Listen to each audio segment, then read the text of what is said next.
Also CMIA for their sponsorship, their support, and really starting to put together a great professional development program so that we can come together as a community, we can build off the successes we've had and continue to seek more successes. And I will say that we have extremely talented people in reserves. I've served overseas with reservists, and I've served back home with reservists. Trying to approach it with an asymmetric framework. What we're trying to get away from is having a cookie cutter approach to how we deliver training and what we expect of all reservists to deliver at all times. So what we're trying to do is actually flip the model on its head, and we're trying to adopt or adapt to their lifestyle to some degree so that we can accommodate the reserves as best as possible. Welcome back to CMIA discussions with Brigadier General Dominique Goulet and Chief Warrant Officer Sean Pendergast. We're talking about the talent in the reserves and how it fits into the intelligence function. Thanks, Dave. I started off in the reserves back in the early 90s with Governor General Foot Guards. So I understand somewhat the path and reserve life. And I will say that we have extremely talented people in reserves. I've served overseas with reservists, and I've served back home with reservists. The reserves today. So this, again, is a discussion that we are continuously having. Looking at evolving the reserves has been one of the major pieces of the Defense Intelligence Enterprise Renewal. No surprise to anybody.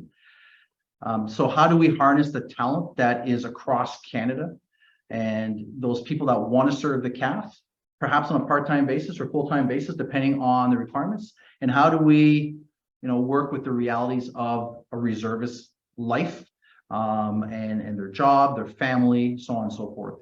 So we're trying to approach it with an asymmetric framework.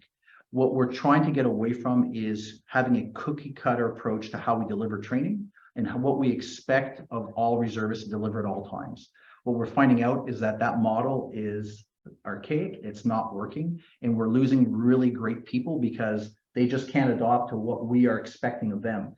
So what we're trying to do is actually flip the model on its head, and we're trying to adopt or adapt to their lifestyle to some degree so that we can accommodate the reserves as best as possible. A good example is last year, the directive where I directed the decentralization of reserve training, because it is very hard for reservists to come to Kingston during the summer period to be able to fulfill some of their training requirements.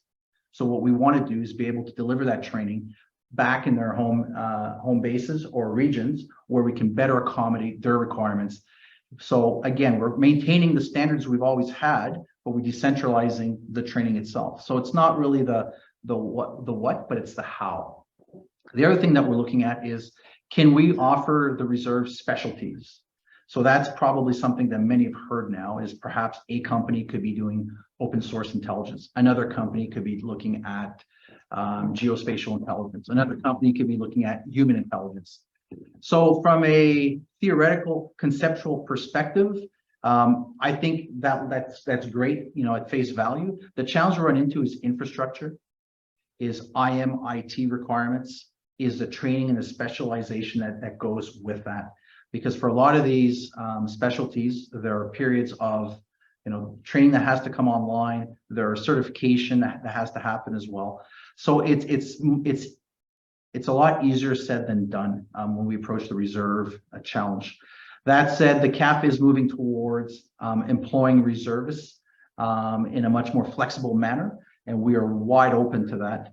I can tell you that within CFN Command, within the group itself, when I was a group commander, and across the Corps and across the DIE, the role of the reservist is growing in importance. It's always been very important, but more and more now, we're seeing the opportunities where we can employ reservists, and we're much more flexible and adaptable in how we employ the reservists, which I think is fantastic.